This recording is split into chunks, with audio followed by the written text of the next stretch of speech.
The Cat's Whiskers podcast is proudly sponsored by the Bunkers Hill Hockley. Don't miss Panthers game day offers, including Coors Light at £2.50 a pint.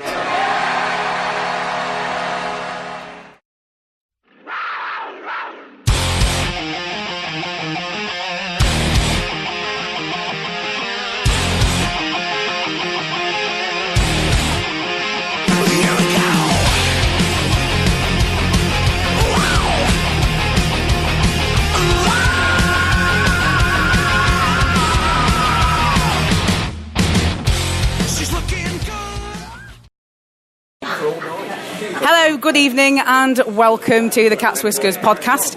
Usually we would be doing this on a Monday night, but we've decided to be all experimental and we are currently live from the Bunkers Hill after the Panthers game versus the Cardiff Devils. We're going to talk about that one in a moment. We're also going to look back on the Belfast Giants game on Wednesday night. Also going to be touching on Steelers' progression in the Continental Cup and all other Elite League news and results. And here to talk around the table with me tonight is Aaron Lord. Good evening, Tina. Good evening, everybody. Adam Reddish. Hello, everybody. Paul Balm. Hello. And now he's actually got back from the bar, Antoine Marie-Jeanne. Hello. Right then, cast your minds back to Wednesday evening when the Panthers took on the Belfast Giants. It was a 5-4 overtime win.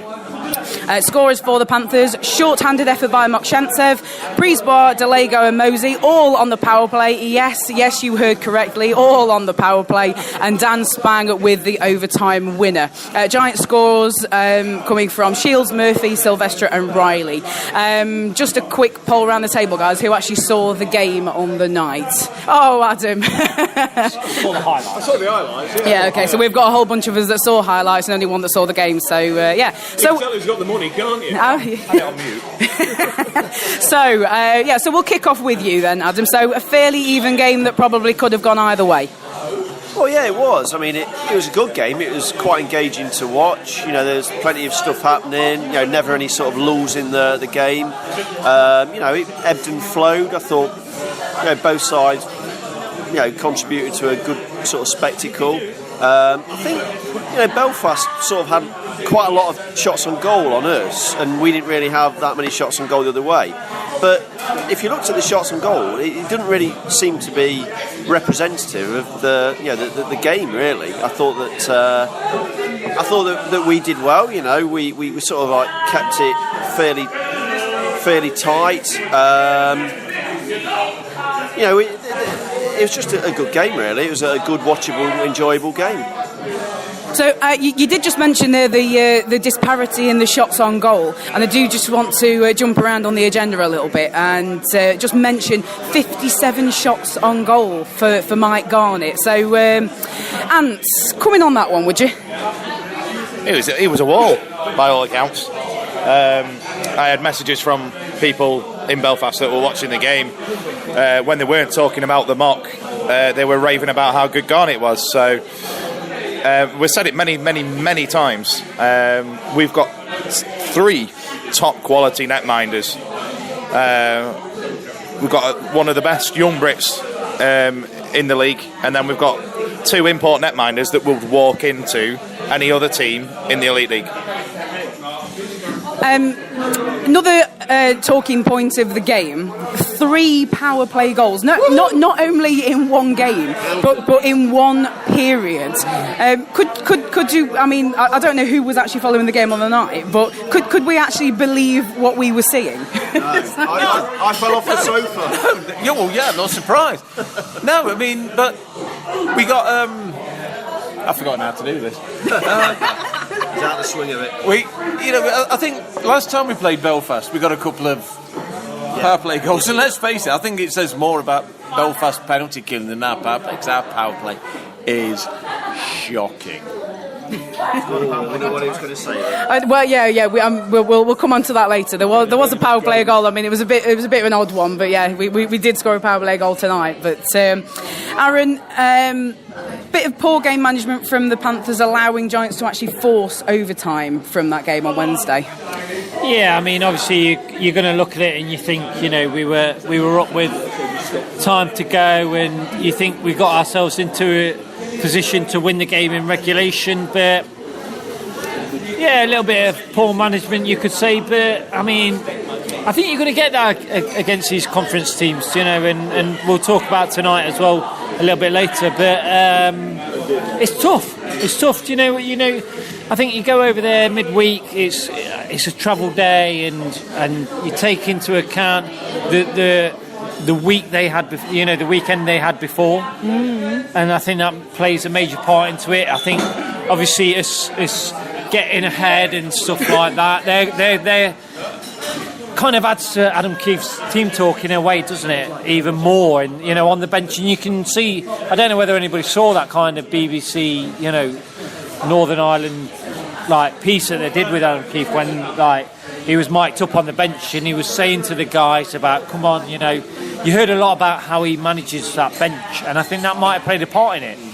Weren't very happy with the weekend, going down to the Panthers, home ice, big reaction needed, and I think maybe that helped to it. And sometimes you just got to admit that we might go ahead, but you're going to get pegged back sometimes, and I think it kind of adds to the next point on the agenda. But the main thing is we got the win in overtime, and I would have taken a point actually in Belfast, and I know it's disappointing that we were ahead and we let it slip and stuff like that, and you can look at that, but I think you kind of have to expect that, and a reaction from Belfast at that point isn't that surprising. It's disappointing a little bit from our point of view because we all want a regulation win, but the main thing is we got the win at the end of the day. Yeah. 6 from 6. Yeah, I mean, I think when you 4-2 up, and no matter what you take from the start at the start of the game, and I'd have taken a point. Yeah, like you say, but when you're 4-2 up, then you think. But one of the things, going back to the power play, one of the things I wanted to say was how good was that pass from Farmer to DeLago for his goal. The way he just took his time, waited for the Belfast player to go down so he could take it round him, make the pass. DeLago's all on his own, bang. 100%. Yeah. The overtime goal as well. It was more of the same. It was just pass, and you think, shoot it. Why are you not shooting it? And then you realise the pass is actually in his skates. And for Phillips to get it out of his skates like he did, stick it across, Dan Span comes in. It's basically an empty netter. It was beautiful. Beautiful work. I just think, and this is a great thing about doing this podcast now, because we're all sat around the table, but for once, yeah, not an imaginary table or whatever, but who are these people? But this is what this team's about in my eyes. In this sense, not necessarily Farmer's pass, but Phillips' goal in OT is he could have easily have shot, and it's not about that. He realised that a better option was Dan Spang. Forgot for a moment there. Sorry, Spang. You've had too many Australians. Yeah. But no, that was the best. That was a better opportunity, and I think that's what's good about this team is that we kind of doesn't matter who gets the end goal. It's the fact that we get a goal as a team. Yeah, and just a quick moment of appreciation, I think, for Zach Phillips, who I already have started calling him Mr. Overtime even before Wednesday. So he's involved in another overtime winning goal. I mean, he is just a gem, isn't he? He is, and I think Aaron already made the point that he always seems to make the right choice. He's got a great hockey mind, and I watch him quite actively on the power play, and I know the power play's been very dysfunctional this season, but even when you watch him in 5-on-5 hockey, he always seems to buy himself a second or two of space, because he gets himself into a place on the ice where he can start to sort of dictate and conduct the proceedings, and it's great because he's got superb vision. The amount of times he's made a pass out of absolutely nothing, where we in the crowd can't see the pass, and he'll just slot it between two opposing players and put it right onto the end of a stick of another forward. So I mean the guy is absolutely quality, and I think in overtime he gets a bit more space on the ice to play, and that's probably why you call him Mr. Overtime, because he's just got that ability to set something up and absolutely put it on a plate for another skater. Yeah, I mean when we sort of looked at our team and in terms of overtime and 3-on-3, we were looking at people like Evan Mosey, perhaps, the speed and all that, so that. And that for them to be talking about Zach Phillips, I got told off tonight, I'm calling him Mr. 3-on-3. Apparently Mr. Overtime is so much better. What do I know?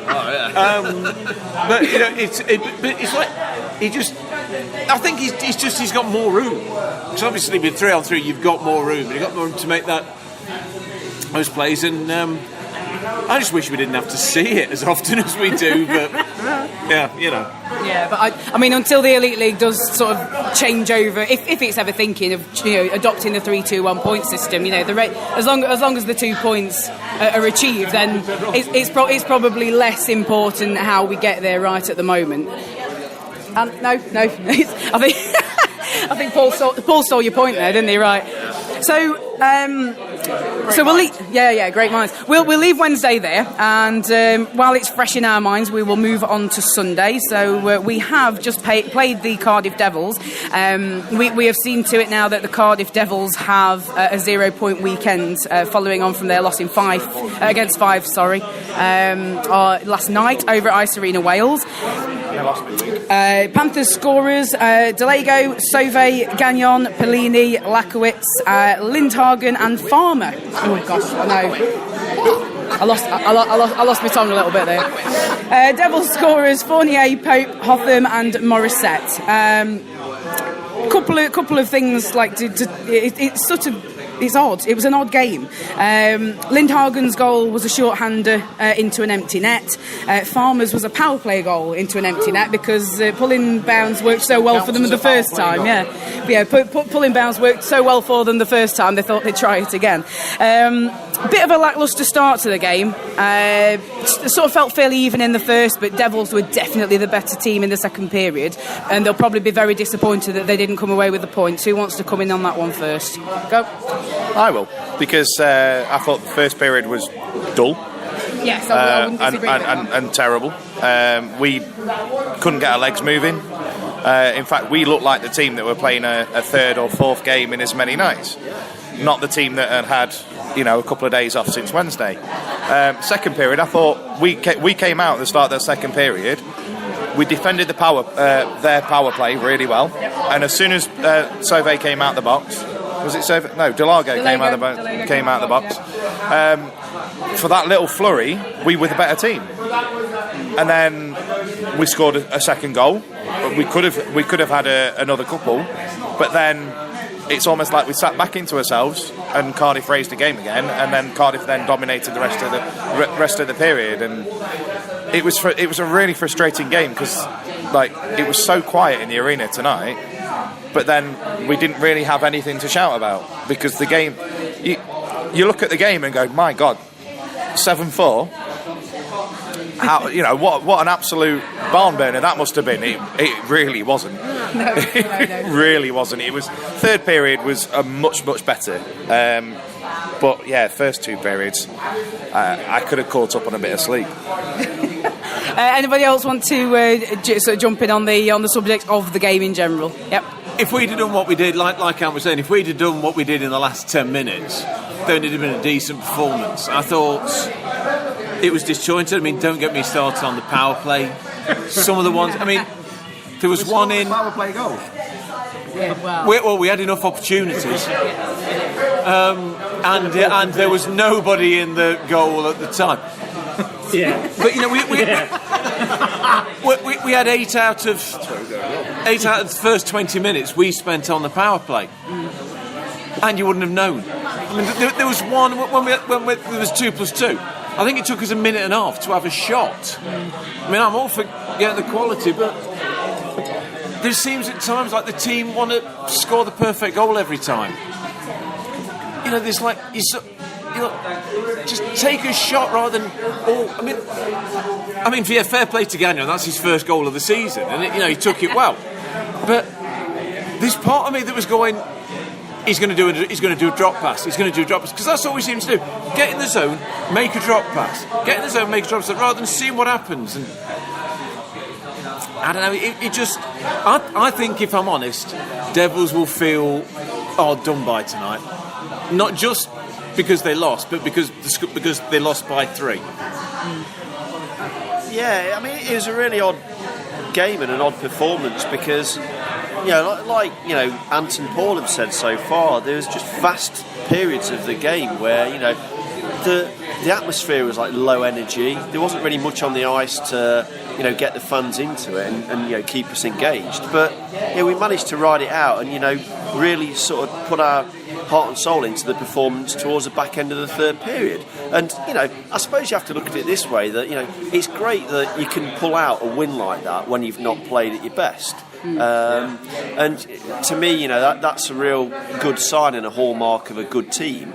That you can do that, and you can be so indifferent and off the pace and a bit off colour for so long during a game, but you finish the game with 7 goals. And I know a couple were empty netters, but we still managed to do it. 7 goals, 7 different scorers. I mean, really sharing the sort of burden of goal scoring around the roster, and that's good. It shows that goals can come from any line.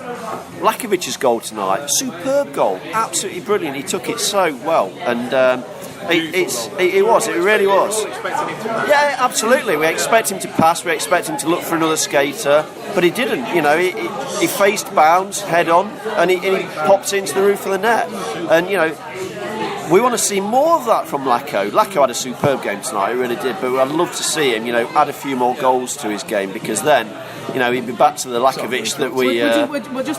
Just one thing I want to pick up on, because it was something you actually tweeted during the game, Adam. And I think it was a slightly ironic tweet where you said, who says the Panthers don't score garbage goals? And that was just after DeLago's effort, where he absolutely he just kept at it until Bounds yielded to it, basically. Yeah, he did. I mean... it's good because I think Panthers this year have sort of got this reputation for scoring very, very pretty highlight reel goals. And, you've got to score different sorts of goals. I know the way we play, we've got a lot of offensively gifted players who, like making pretty passes and, going coast to coast and taking the puck around defensemen and, slotting it away. But, you've got to do the gritty stuff. You've got to score the ugly goals. And I think tonight, DeLago's goal was exactly that. He didn't give up on the puck, he never quit on it, he followed it to the net and he managed to jam it in under bounds, and we're going to have to score more of those sorts of goals as the season goes on. And DeLago's goal, just casually when he comes out of the penalty box, strips a Cardiff player of the book and then just goes around the back of the net. Beautiful effort. They're always the best, aren't they? I love seeing a bloke come out of the box, pick the puck up, go in and score, because there's nothing better. But we talked a bit about special teams, especially the power play. What I want to say something about the penalty kill tonight, because there was one penalty where the same 5 players were on for the whole 2 minutes, including the netminder. Well, sorry, 4. Yeah, yes, you're right, Adam. Including the netminder. That's what I meant. 6 players. And there was another penalty where there's those same. How many was it? 4, 5 or 6. 4, 5 or 6 players. Yeah, whatever. Yeah. We're on for about a minute and 3/4. Cardiff had got the pressure on. They kept the pressure all the time, but they stood resolute. And one of the things on the agenda is poor goaltending. And there were a few goals that were the very essence of. I mean, Cardiff's first was the very essence of they'd want that back. But Galbraith, I thought at times kept us in that game, and they did some really, really good saves. Yeah, there were some good saves, but I think sort of overall there were probably quite a few goals that, as the phrase goes, the goalies would want back. Aaron? I think that obviously the first tonight you've got to look at and go, that's a soft goal. I think the whole net-minding situation, I know we've talked about it previously and stuff, but it's a real tough one for me. I've got mates that, go Galbraith. I've got mates that go, Garnet. I mean, I like Galbraith. Yeah, I've got more than 2 friends, I know. And that's not counting you lot around the table. But No, it doesn't. I like Galbraith, and I'm not surprised that he started tonight. Yep. I was there in Cardiff last time we played Cardiff, and weren't the best for Garnet, and I don't think it was the best for Garnet. Not necessarily. I don't think it was the best for him personally, but I don't think it was the best for him mentally as well, because of how the team performed. So I'm not surprised that Galbraith started tonight. And I think you've got to look at the first one that's soft for him, but I also think he, and I just caught the end of what Paul was saying, but he made some good saves tonight as well, and he kept us in it at some points, and I just think it's a real tough one, and I would not swap our netminding situation for any other team in the league, because we are strong there. We are really strong, and I think I hate to say it, but when your view is winning leagues, winning cups, winning titles, however you want to describe what's up for grabs in this league, it starts from the back. And we've got a great set of netminders to choose from, and I think it keeps them both on their toes. I really do. Yeah, I mean, let's face it, we've never had a Galbraith who could hold on to shots the way this one can. No. Oh, controversial. Really? And that's the end of the podcast. Well, probably forever if we carry on with that kind of controversy. Mathieu Gagnon gets man of the match tonight, but Lacko and Lindhagen we have mentioned as deserving as praise. Lacko actually worked his socks off. Lindhagen was interchanging, I think, again between defence and forwards. Yeah, it was all. Both of those guys deserving of praise. Anybody else want to bring out any names or just sort of highlight the work that was done by those two guys? Yeah, I mean, Lacko was immense. I've not always been Lacko's fan. I think he's had maybe 2 or 3 seasons off. And he hasn't really sort of shown us what he's capable of. But I think this year he's been an absolute revelation. He's sort of like really got to grips with his role on the team and on the fourth line, and he's absolutely excelled. And the energy that he showed tonight was really, really symptomatic of how he's played this season. He understands his role, I think, a lot better than he might have done in the last 2 or 3 seasons. And tonight was great, and he put a cherry on the cake with the goal, didn't he? And that's what we want to see from Lacko. He worked really, really hard. I'm surprised he didn't get man of the match. I really am. Yeah. No, okay. I think we're kind of, unless anybody else wants to highlight any other incidents or issues from tonight's game. You wanted my opinion. You wanted my comparison between this week and last week. This week and last week. Yeah. Yeah. Oh, yeah. The Bray game. Yes, yeah. But as round the table, Paul, you were the only one that was at the Brayhead game last week. Hashtag real fan. He was in the Brayhead Did you go to Europe? Yeah. Hashtag real fan. Yeah. So yeah. Saturday was in it. Yeah, that's it. Was brilliant. Last Saturday, yeah. Don't embarrass yourself on air, Aaron. Hey! So then, Paul, your comparison between last week's game against the Brayhead Clan and this week's game against Cardiff. I can't remember last week's game. And on that note, I think we will. I think we'll sort of maybe move on. Go on, sorry. No, I'd like to say one thing. Let's do it. I say one thing. I'd like to ask all of you a question. Okay. Hang on. I think I'm the one doing the presenting here. Anyway. Yeah, I would like to ask. Yeah, go on, I know this is not Ask TCW, yeah, go on. but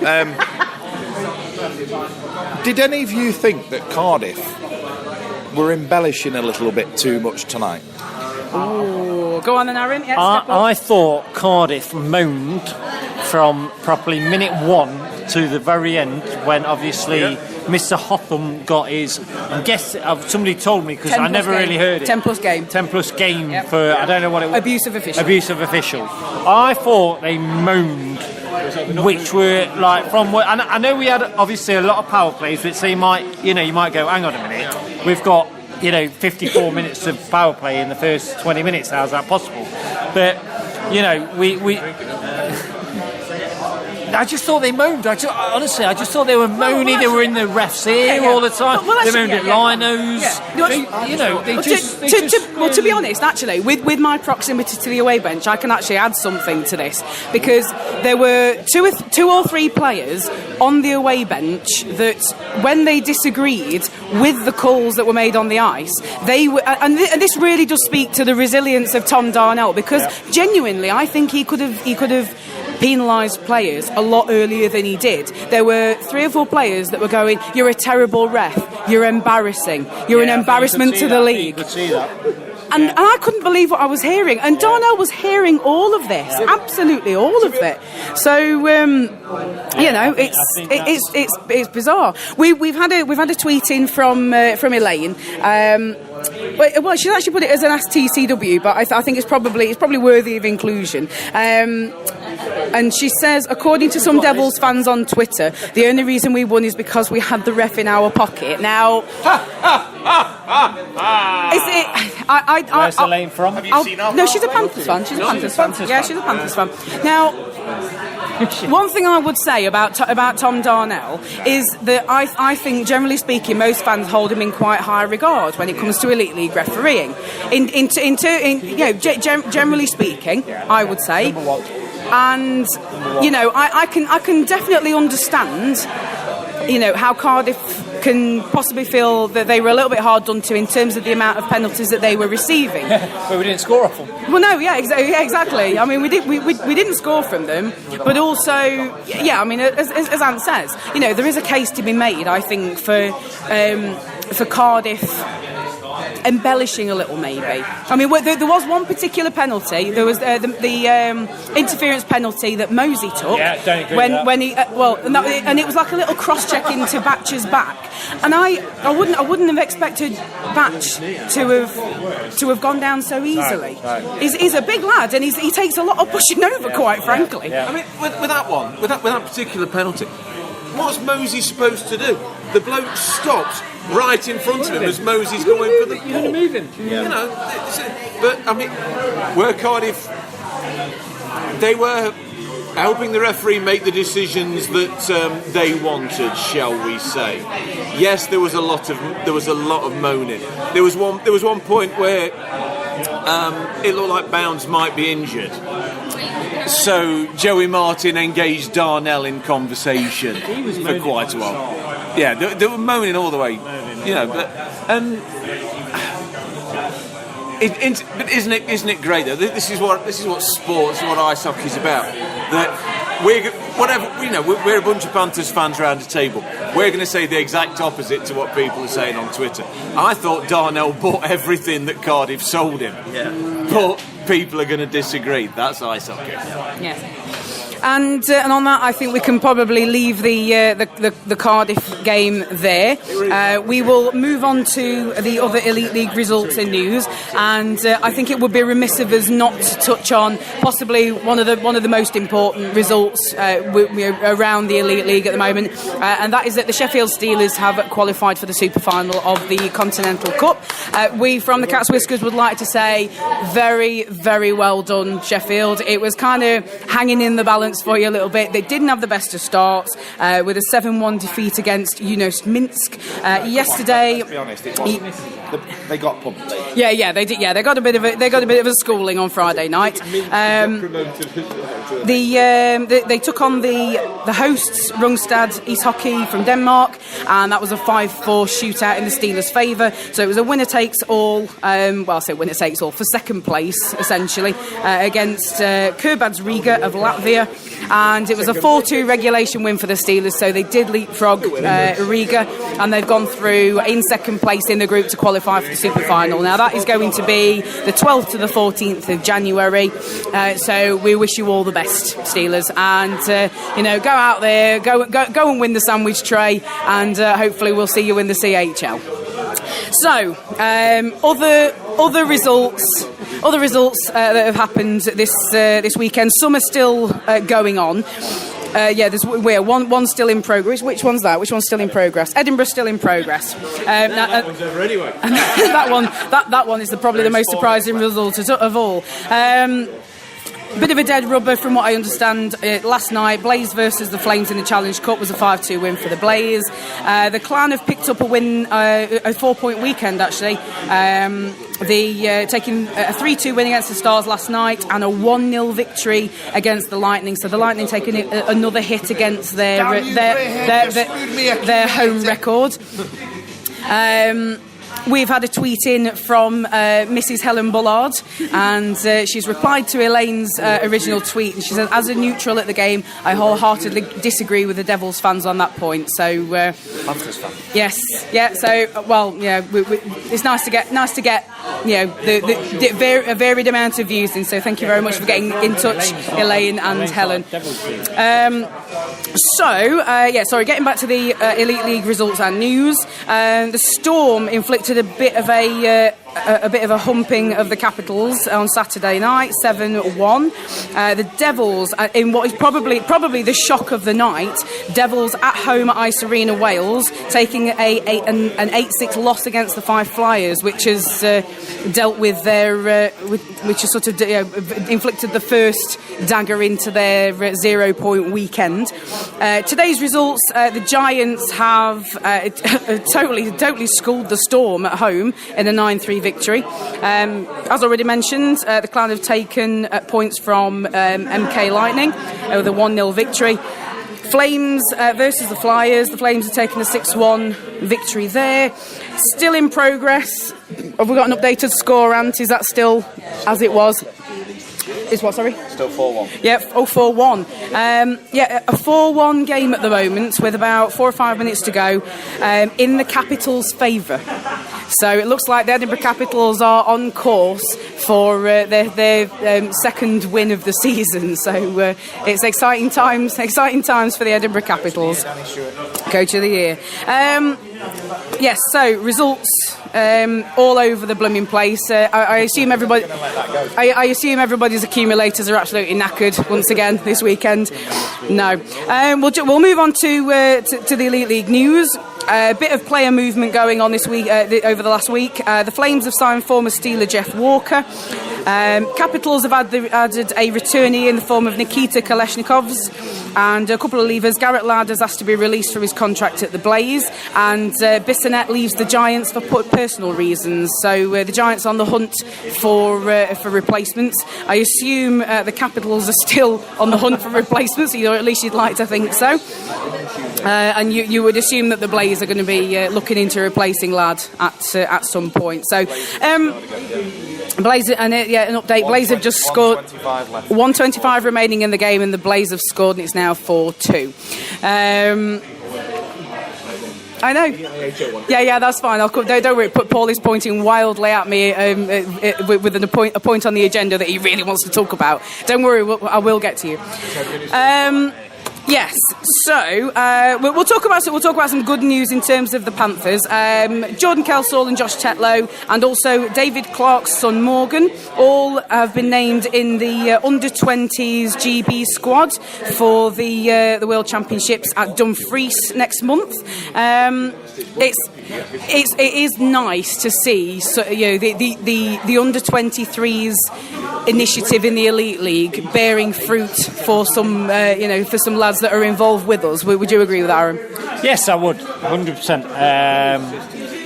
I think it shows, as other teams have, they've invested in these players. I think it also shows that GB as a kind of nation and as a ice hockey kind of organisation, they've got a kind of like a pathway. They've got players that are playing with these teams and now training with these teams. I think you have to also say about the Sheffield Steelers, they've got 3 lads in there as well, and I think that kind of shows you that the Elite League is, like you say, the under-23s have taken on board, and I think it's good for obviously the future of GB hockey. I think when you think about like from the Panthers' point of view, and as you just pointed out, you've got obviously Jordan Tetlow, and then Jordan Kessel, Kelsall. And then Kelsall, and then you've got Josh Tetlow, and then when you say you've got Morgan Clark, I think. And I think Clarkey actually tweeted this, going, well done to the boys, as in Tetlow and Kelsall, and then obviously his son. But then he also tweeted about the fact that they're going to be playing with Sam Duggan, who is making headways over abroad and stuff like that. So I think it's it's good, and I think it's about time the Elite League has invested in the under-23 kind of system, and I just go there and play well. Just go there and play well. for me, we look at these players and that we want them to come into our team and do well and stuff like that. But it's also hard to fathom that they're under 20. They're 19 years old, 17, 18. Some of them are, very young to be in a under 20 years kind of squad and roster. So, do you know what? Wish them all the well in Dumfries and stuff like that, and I hope they go well. So, I think it's good. It's good for the Elite League. It's not just good for Panthers, but yeah, I hope they do well. And just going to come to you with the next point. Just on the subject of the under-23s, a bit of a blow for the Cardiff Devils and Craig Moore, who's been sidelined indefinitely following an injury in the game against Belfast, and he requires surgery. So there's no scheduled return date for him yet. So, Cardiff, another team who appear to have been taking the under-23 programme seriously. That's a bit of a blow for them. Cardiff generally have. They've always had like the younger Brits. If you look at the likes of the guy that I've completely his name's gone right out of my head now, the big dude, Batch, yeah, yes. Yeah, the big dude. By the way, sorry, it's because I've been checking Twitter, and Caps have beaten the Blaze 5 goals to 2, the 5th goal being scored into the empty net. It is 5 past Blaze. It's 5 past Nasty. Yeah, so well done Edinburgh on getting that win. So it's a big blow, because he was the lad they signed from Dundee, wasn't it? And I actually thought when he was playing for Dundee last year, he was pretty decent for as a player. That when you're looking at your Brit squad, and I was looking at ours before the season, I was like, Clark's coming to the end of his career. We've never replaced Myers. I would have signed him up. Edinburgh scored an empty net goal. So yeah, it was. It's a blow for them. We'll see if they replace him or not. But hopefully he comes back, and he comes back stronger from the surgery. Another little piece of news regarding the Devils. They've announced a partnership with LGBT Sport Wales, and they're having a Pride Night game on Sunday, November the 26th versus the Giants, and they're going to wear special Pride jerseys. So eagerly awaiting the design of those. I think there's we've got a silent partner at the table, and she's nodding her head very vigorously. So it'd be interesting to have a look at that. Paul. I'll come to you with the next couple of points, because we have discussed these in podcasts over the previous week, and you obviously haven't had the opportunity to give us your 2 pennyworth. But the Elite League Board have announced they're going forward with the DOPS, and DOPS will continue to be outsourced to the PSC, which is probably a good thing, given how it's been received so far. The Challenge Cup and playoff games in the new year will use the 4-man officiating system, and the EIHL adopts the pick your opponent format for the cup quarter-finals. So I'll let you pick which one of those things you want to start with, Paul. Go. Let's start with the good news. I'm back. Adam's back. That's the good news. I've got to say, from the bar. This is the best podcast we've ever done, because it's the only podcast I can remember us doing where people were going to the bar while we were live. Right, yeah. So the PSC, great. They're doing wonderful work as far as I can see so far.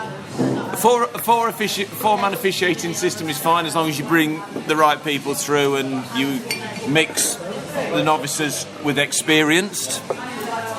Now let's get on to pick your opponent format. Buckle up, boys and girls. I have a feeling this is going to be good. What a joke. What an absolute joke. I'm sorry, but I mean, I know the Elite League have got form with this, but what's wrong with with quarter-finals being 8 balls, pucks, whatever, in a nice velvet bag, and you draw them out one after the other? Oh no, but the Elite League can't do that. They have to make sure that there are more. Was it 5 pucks in there, 5 pucks, balls, whatever in there, for a semi-final draw? I'm sorry, but that's as bad as this. Essentially, they've looked at it and gone, everybody's saying that the Challenge Cup format isn't very exciting. So let's try and make an exciting format. And they've failed miserably. You know what I'd like to see? I'd like to see 1 pick 8th, 2 pick 7th, 3 pick 6th, and that means 4 and 5 play each other, just to make a complete joke of what is essentially a joke format idea. I'm not bothered. I mean, a lot of people said, "Oh, this should have been at the start of the season." No, they shouldn't need this. That's the thing. It should, you know. All right, the FA's under fire at the moment, but they know how to do a cup draw. They've done it for 100 years or more in exactly the same way, and it hasn't gone wrong.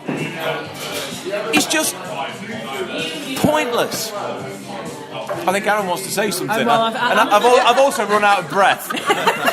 I need a drink. I did tell you to buckle up. And Ant has sort of raised his hand to put a point across there. Sorry, Aaron. I did raise my hand first.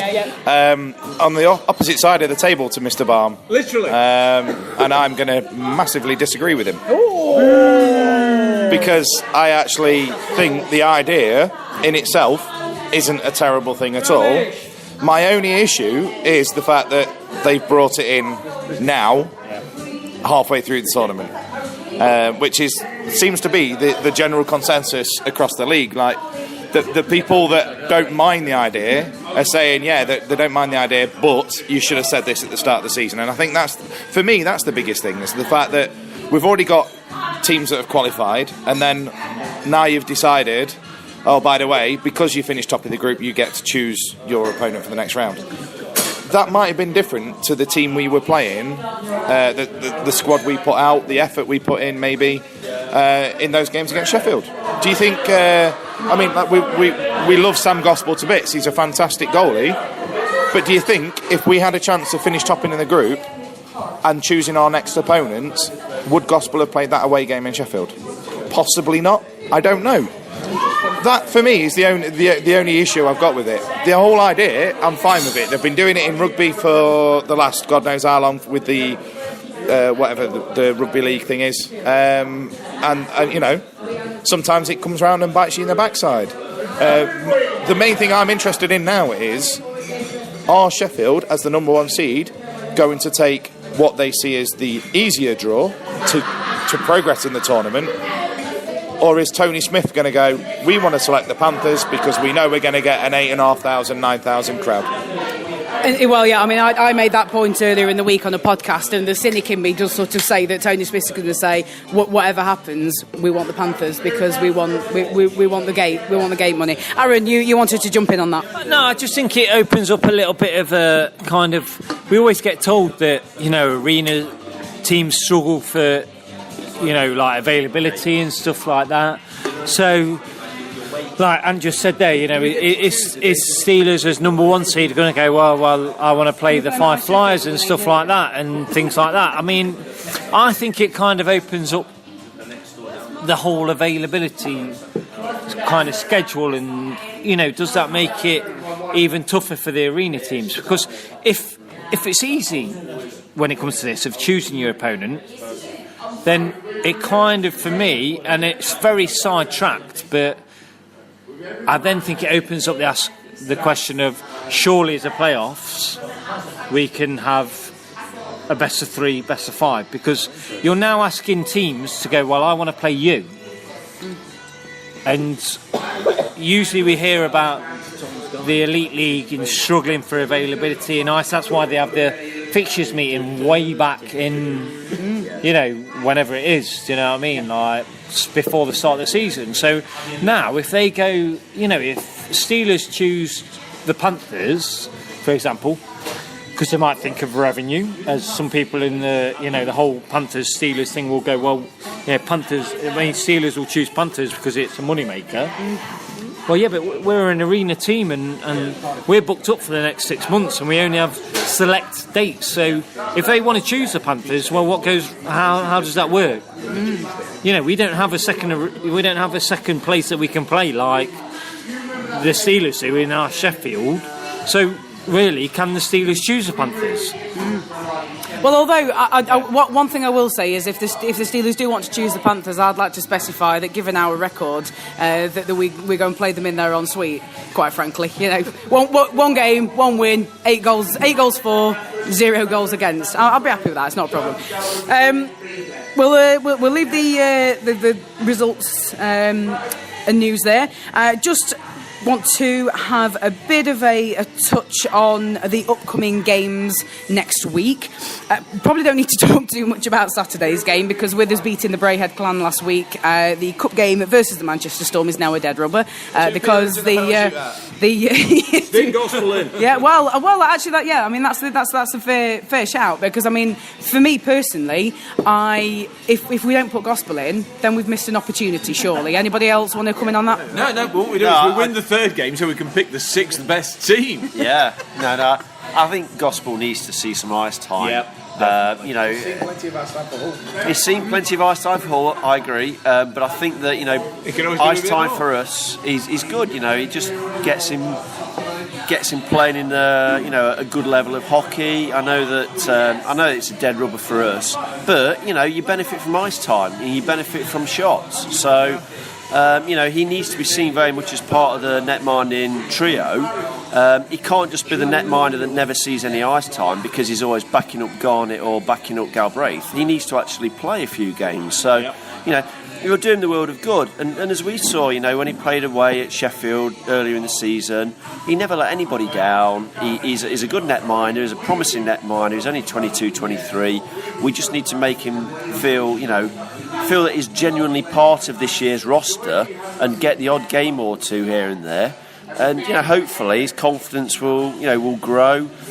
We know he's talented, and next season, if we don't go with 3 netminders again like we have this season, Gospel would be a really, really good second netminder who you can always call upon if you want to give a rest to your first choice netminder. If Gospel starts, who backs him up?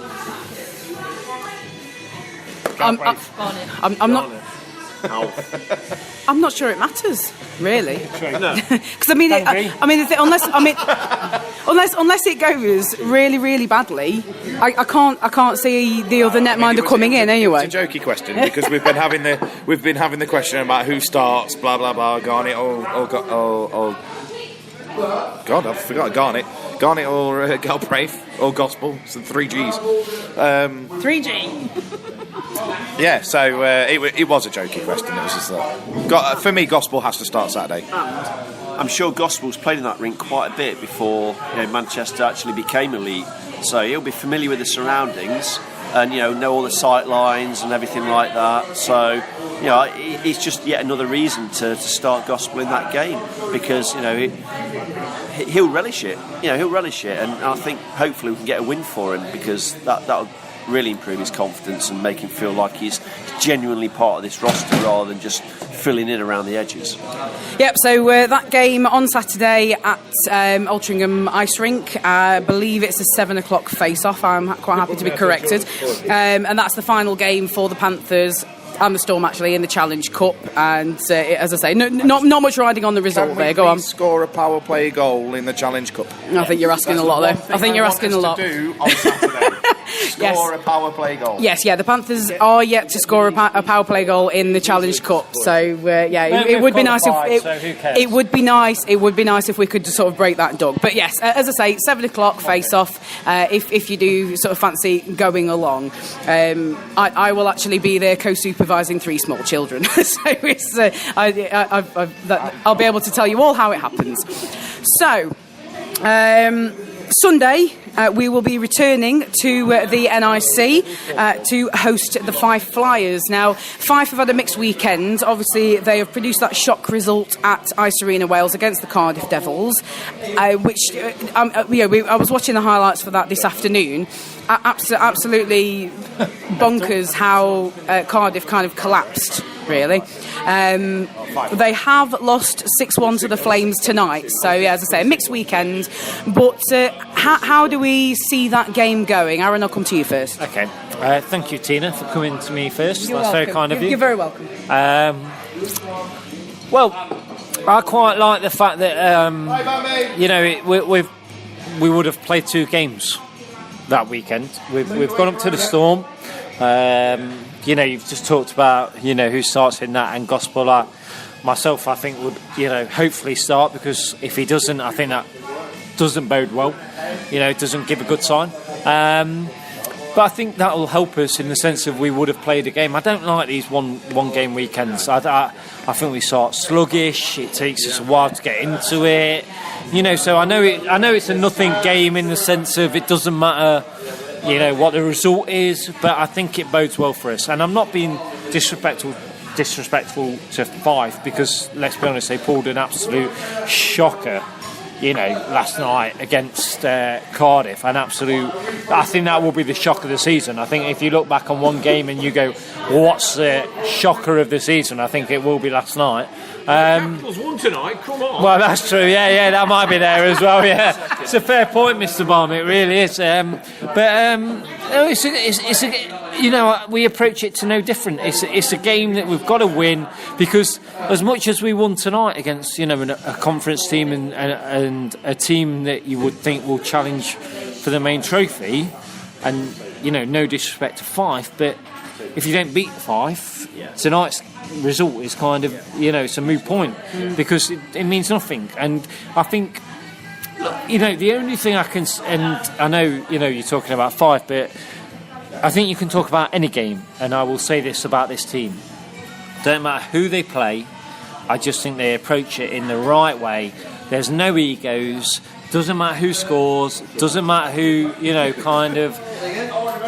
gets the assists. Even it's just about the agenda, and the agenda is winning.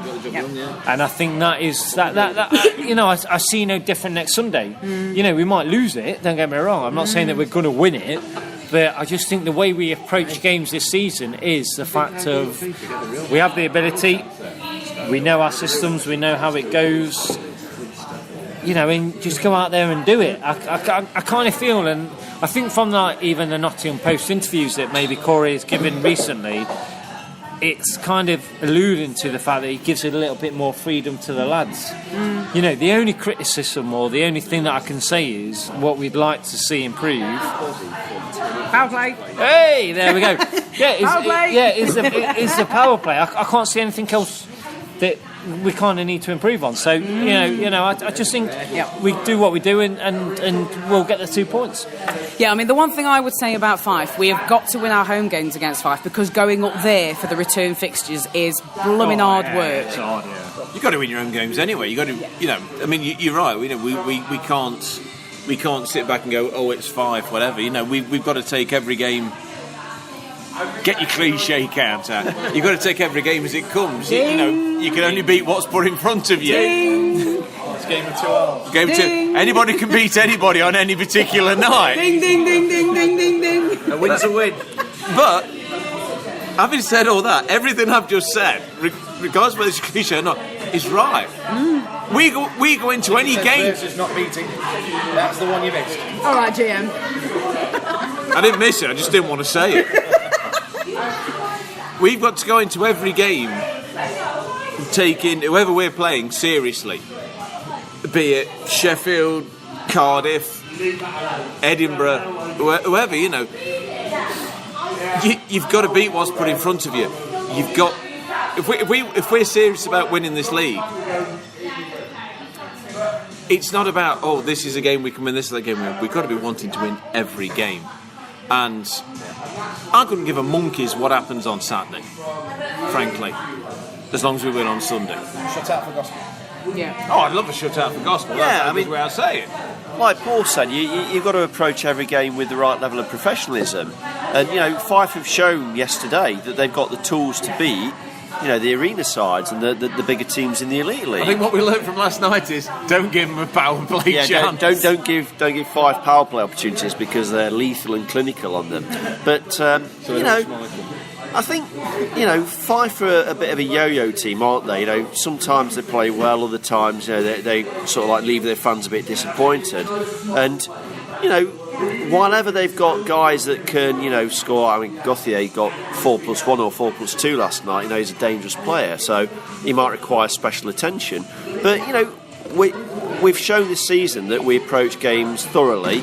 We might not played well in every game we've played this season, but we've normally found ways to win games.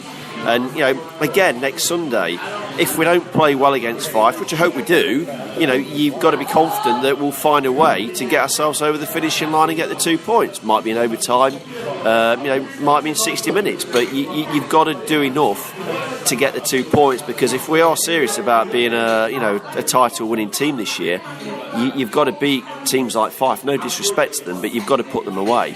You've got to put everybody away, and you've just got to build the momentum. Momentum in this sport is massive. It's massive in any sport, but in ice hockey, I think it's more so because, the way the fixture list is and the schedule. If you win a bunch of games, in close proximity to one another, you sort of ride on that wave of momentum, and we've got to keep winning. And I think if we beat Fife next Sunday, we take it to the next weekend, and the task is to win the games in the next weekend. Okay, I think we've just about covered everything. Unless Ant wants to say anything else. Well, I don't know. You asked everybody else their thoughts on next weekend. No. Go on. Have the last word. Ideal weekend next weekend. Gospel gets a shutout on Saturday, and Sunday we beat Fife 10-0. And Ant gets a box of Krispy Kremes with cherries and cream on top. I'd rather Nottingham Donut Company. And I think we'll leave it there. So thank you very, very much for joining us in what has probably been one of the most enjoyable podcasts we've all done, because beer has been involved, and we've been able to go to the bar and stock up. Genuinely, actually, chaps, it's been really enjoyable to all just sort of sit round a table and just chew the fat. It seems a bit more sociable doing it this way. So maybe we'll look into doing this a bit later on in the season as well. And just to thank you for our audience member Gemma tonight. We've got a fan. And the Cardiff fans over there. Yes, and there are some Cardiff fans hanging on and trying to drink the bunkers dry, drowning their sorrows a little. I believe one of them is one of them's birthday, so happy birthday to whichever Cardiff Devils fan, 2 tables along from us it is. So again, thank you very much for bearing with us, and please join us on Wednesday, where we will be back as usual for Ask TCW, and we have a guest this week. We did mention him a couple of weeks ago, but he had to reschedule. But our guest this week is award-winning reporter from the Nottingham Evening Post, Matt Davies. Yes, I'm not putting that on. He is award-winning. Well, whatever it is, he's award-winning. We're going to take it. So please send in your questions via the usual channels. Our Twitter at Cats Whiskers TV. We have a Facebook page. We have a dedicated thread on the Cage Forum, or the email address. Aaron, you know it off by heart. I know you do. It is tcwonlinetv@gmail.com. Thank you very much. I can never remember that. And also, given that we have done the podcast tonight, and Player of the Week is still running at the moment, we'll be revealing the. It's not. Oh, okay. I've been in the pub here. It ain't gone live yet. It's oh, okay. Right. Okay. So as we're live, I can't edit that out. So we'll.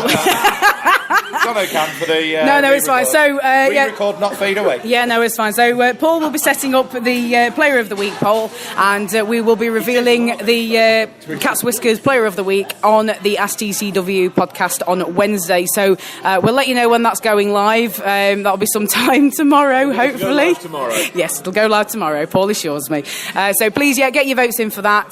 Get your comments in as well. There is a comment section for you to fill in. We'll reveal that on Wednesday, and all that remains for me to say is thank you very, very much for an enjoyable evening. So thank you to Antoine Marie-Jeanne. No problem. Take care. Good night. Aaron Lord. TTFN. High five. Oh, wow. There's lots of high fives and handshakes going on now. Adam Reddish. Thanks. Pleasure as ever. Paul Balm. I've just remembered why I don't do this anymore. And the silent partner. Go on, say cheerio, Gemma. Bye. Thank you very much. See you Wednesday.